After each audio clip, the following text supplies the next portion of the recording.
Hi అండి, నమస్తే. ఇవాళ రెసిపీ వచ్చేసి ఎప్పుడు చేసే మిర్చి బజ్జీలా కాకుండా కొంచెం డిఫరెంట్ గా ఇలా మిర్చి రింగ్స్ ప్రిపేర్ చేస్తున్నానండి. చాలా అంటే చాలా టేస్టీగా ఉంటాయి. అలాగే చేయడం కూడా చాలా ఈజీగా త్వరగా ప్రిపేర్ చేసేసుకోవచ్చు. ఏదైనా ఈవినింగ్ టైంలో కారం కారంగా తినాలి అనిపించినప్పుడు అతి తక్కువ టైంలో ఇలా మిర్చి రింగ్స్ ప్రిపేర్ చేసేసుకుని టేస్టీగా తినేయొచ్చు. ఇక లేట్ చేయకుండా ఎంతో ఈజీగా టేస్టీగా ప్రిపేర్ చేసుకునే ఈ మిర్చి రింగ్స్ ఎలా ప్రిపేర్ చేసుకోవాలి ఇప్పుడు చూద్దాము. ముందుగా నీట్గా క్లీన్ చేసుకున్న పెద్ద సైజులో ఉన్న మిరపకాయలు తీసుకోవాలి. ఈ పచ్చిమిరపకాయలు కాస్త కారం తక్కువగా ఉంటాయండి.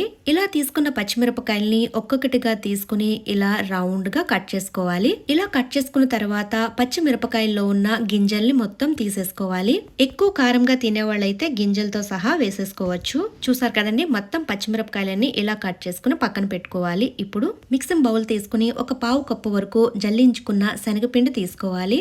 నెక్స్ట్ వచ్చేసి 2 టేబుల్ స్పూన్ వరకు బియ్యం పిండి తీసుకోవాలి. బియ్యం పిండి ప్లేస్ లో కార్న్ ఫ్లోర్ అయినా వేసుకోవచ్చు. హాఫ్ టీ స్పూన్ వరకు కారం వేసుకోవాలి. అలాగే పావు టీ స్పూన్ వరకు పసుపు వేసుకోవాలి. హాఫ్ టీ స్పూన్ వరకు ధనియాల పొడి వేసుకోవాలి. రుచికి తగ్గట్టుగా సాల్ట్ వేసుకోవాలి. ఒక పావు టీ స్పూన్ వరకు గరం మసాలా వేసుకోవాలి. హాఫ్ టీ స్పూన్ వరకు అల్లం వెల్లుల్లి పేస్ట్ వేసుకోవాలి. ఇవన్నీ చక్కగా కలిసేటట్టుగా స్పూన్ తో మిక్స్ చేసుకోవాలి. ఇలా మిక్స్ చేసుకున్న తర్వాత మనం ముందుగా కట్ చేసుకుని పెట్టుకున్న పచ్చిమిరపకాయల్ని ఇందులో వేసేసుకోవాలి. వేసుకున్న మసాలా అంతా కూడా వీటికి పట్టేటట్టుగా చక్కగా మిక్స్ చేసుకోవాలి. ఇలా మిక్స్ చేసుకున్న తర్వాత కొద్దిగా వాటర్ వేసుకుని కలుపుకోవాలి. చూసారు కదండి, వీడియోలో చూపిస్తున్నట్టుగా ఈ విధంగా మిక్స్ చేసుకుని పక్కన పెట్టుకోవాలి. ఇప్పుడు స్టవ్ వెలిగించుకుని ప్యాన్ పెట్టుకుని ఆయిల్ వేసుకుని హీట్ చేసుకోవాలి. ఆయిల్ బాగా హీట్ అయిన తర్వాత ఒక్కొక్కటిగా మిర్చి రింగ్స్ అనేవి వేసుకోవాలి. రింగ్స్ అన్ని వేసేసుకున్న తర్వాత స్టవ్ ని మీడియం ఫ్లేమ్ లో పెట్టుకుని వీటిని ఫ్రై చేసుకోవాలి. ఒక 2-3 నిమిషాలు ఫ్రై చేసుకున్న తర్వాత చూసారు కదండి, చక్కగా వేగిపోయాయి. ఇప్పుడు వీటిని ఒక ప్లేట్లోకి తీసుకుందాము. అస్సలు టైం పట్టదండి, అప్పటికప్పుడు టేస్టీగా ప్రిపేర్ చేసేసుకోవచ్చు.